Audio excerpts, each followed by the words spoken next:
President Lee, I want to welcome you to the city of Philadelphia, the birthplace of American freedom and democracy.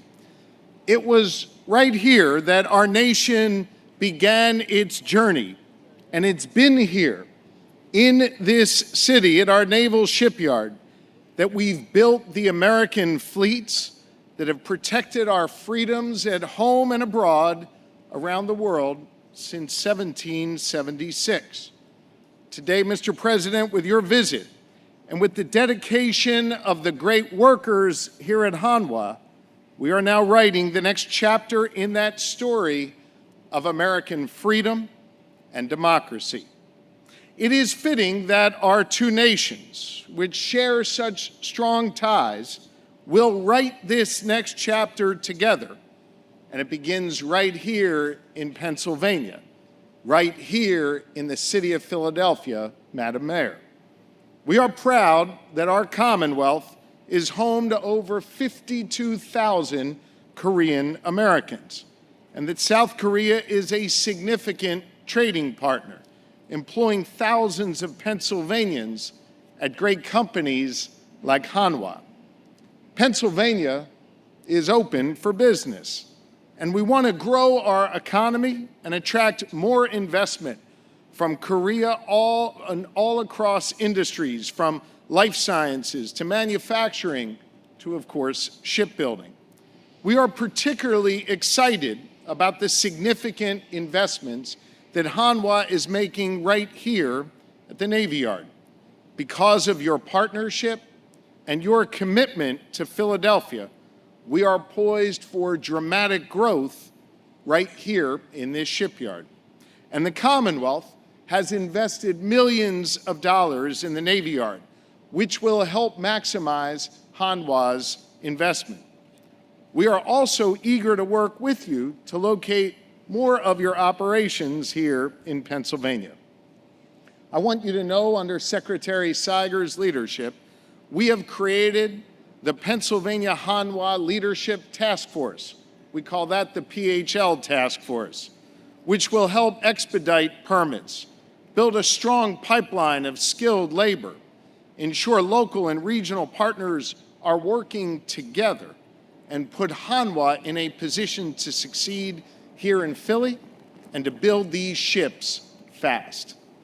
As President Lee and I discussed in our meeting earlier this afternoon, we are both leaders who focus on three letters in our work: GSD. We focus on getting stuff done. And that is what we will do right here at the Hanwha Philly Shipyard too. Together, we can grow to more than 5,000 jobs here and dramatically increase the number of ships that are built right here each year, including a significant number of great-paying union jobs as well. When I met with David here last month, I appreciated just how close of a working relationship management here at Hanwha has with our unions. Philly is a union town, and Hanwha and President Lee understand that. I appreciate how the President has been devoted to organized labor and worker rights in his country, and you will see that same spirit here in the Philadelphia shipyard. President Lee, thank you for visiting the Commonwealth of Pennsylvania. I appreciate your partnership. And to D.K. Kim and the leadership here at Hanwha, thank you for helping us build on our legacy of shipbuilding, taking an industry that has had its roots right here since 1776 and ensuring that the future of American shipbuilding runs right through Pennsylvania. Thank you. You too. I know you got a lot of questions. Let me just say, this is a big day for Philadelphia, big day for Pennsylvania. Another example of how we're growing our economy. We're working together to get that done. And in this case, we've got an international partner. I was here at Hanwha about a month ago talking about these issues, talking about this expansion, and now we're getting it done. And so I expressed to President Lee and to DK and David and the team here at Hanwha, just how thankful we are for their partnership and how we're now about to build the next chapter in our American shipbuilding story that started back in 1776. We're going to build it now in 2025 and beyond right here in Philadelphia. So working hard on a number of issues. I look forward to your questions on whatever you'd like to ask. Governor, we got to ask you about SEPTA and the budget and where things stand on that. I heard you say yesterday that you are open to using that transit fund money in conjunction with something recurring as well. There has been some suggestion that you could move money from that fund on your own. Have you ruled out doing something like that on your own? In other words, does this have to come from a deal? We need recurring revenue for mass transit, and the only way to get recurring revenue for mass transit is by an act of the legislature submitting a bill to my desk for my signature to become law. It is time for the Senate to act on recurring revenue. We've shown them a number of different pathways to do that. It's time for them to show that they've got the votes to stop playing politics, to close the deal and to get it done. People here, not just in Philadelphia, but in each of our 67 counties, rely on mass transit to get to work, to get to school, to get to doctor's appointments. It's time to get it done. And I want a bill on my desk that provides recurring revenue. And the only way to do that is by the legislature finally acting. I proposed my budget and my fix for mass transit 203 days ago. The Senate has only bothered to come to work 26 times since that day. It is time for them to act. Last time I saw you in Harrisburg, I asked about whether these cuts would be in place before there was a deal. Obviously the cuts are in place. We've now had the first day of school. People are also looking forward to an Eagles game coming up next week. And there's going to be a lot of traffic on SEPTA that day. Do you expect this deal will be done before the Eagles kick off? The reason why the SEPTA cuts went into effect is because the Senate has failed to close the deal. They failed to close and get the job done here and provide recurring revenue for mass transit, something we need in each of our 67 counties. I'm mindful that there are school kids that ride the bus, there's parents that ride the bus, and yes, there are Eagles fans that ride the subway and ride other mass transit. We've got to get it done. The time to close is now. The Senate's got to put up the votes and show they can do it. I've got one more thing on the fund. I'll let somebody else jump in. I know you said you are open to using that fund in some way with recurring revenue. Recurring revenue, Lauren. How do you get past the concerns that SEPTA raised and the PennDOT secretary raised about taking money from a fund that is used for capital purposes? Well, again, what the Senate did was they basically robbed the capital fund that exists today, where there are projects that are currently earmarked for those funds or currently have shovels in the ground. It is clear that what they did, in addition to taking that money for mass transit operations, they took that money for road and bridge repairs. That money needs to remain used for mass transit. It's time to get the holistic deal together that has recurring revenue.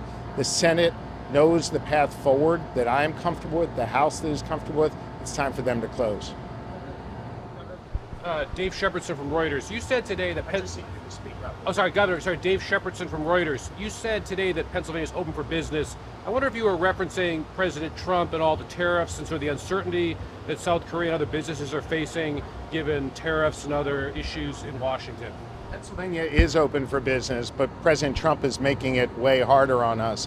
Not too far from here is our port of Philadelphia, where you have big container ships bringing lots of different things in here. We're one of the largest destinations for fruits and vegetables. We're also one of the top destinations for automobiles, including Korean automobiles.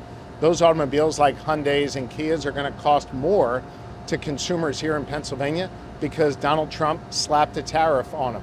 Understand, we didn't have to have this tariff fight, but when Donald Trump pushed that button, put the tariffs in place, it drove up consumer costs. I don't know why the President of the United States would want to increase costs, but that's the situation we're in. Things are costing more already, and they will cost a whole lot more in the future because of Donald Trump's tariffs. Governor, the state saved this site for shipbuilding. My dad used to work here. The governor's, Pennsylvania saved this site for shipbuilding. Public money coming in at an important time. They're hemmed in. You got planes going where the next train's supposed to go. You got, roads grabbed the dry dock next door. Have they asked you for help in finding other sites and getting some relief and getting the stream dredged? I think it's good news that this shipyard is so busy. And Joe, you've been covering this for years. You know that we went through a number of lean years. The Commonwealth of Pennsylvania has invested here, not just me, but my predecessors as well. And so we're thrilled to see how well they're doing. We're also thrilled to see the prospect of Bellwether become an amazing opportunity there, combined with the port where we've been very active in working with Norfolk Southern on that deal. And combined with what's happening down at the sports complex, this entire area is booming. In terms of what Hanwha may do next, we've been in lots of talks with them. I'm not going to get into our private conversations, but the fact is Hanwha wants to expand, and we want to work with them to help them expand in this area. Okay? Last one over here. So, unlike the shipyard does not have a dense cluster of experienced Not have a dense cluster of shipbuilding workers. So how's your plan with Hanwha to train 200 workers annually through its academy processing? And one last thing is Korea has just announced the 70 million extra investment plan. So do you think you can use some money to the employment improvement by chance? We are thrilled that Hanwha is going to expand operations here in Philadelphia, both what was announced today and I know the things that they're thinking about for the future. In order for them to build more ships, they need a lot more workers. And we've got the best, most highly trained, highly skilled workers in the world right here in Pennsylvania. We are committed to working with Hanwha to expand the apprenticeship programs, to expand the training programs. I'm proud, under my leadership as governor, we've doubled our investment in VOTEC. We've doubled our investment in apprenticeship programs. We've expanded the number of apprentices, and in fact, during my time as governor, we ran 33,000 new apprentices through our various apprenticeship programs. From shipbuilding to being a farmhand and dairy herd management, we've got it all. So I'm investing in those skills. We're going to work with the private sector like Hanwha to generate more capital to do those investments that are going to be critical to ship making. We know that we've got the labor here in the Philadelphia area to do it, and we're committed to training them. Awesome. Thanks, everybody. Thanks, everybody. We got it.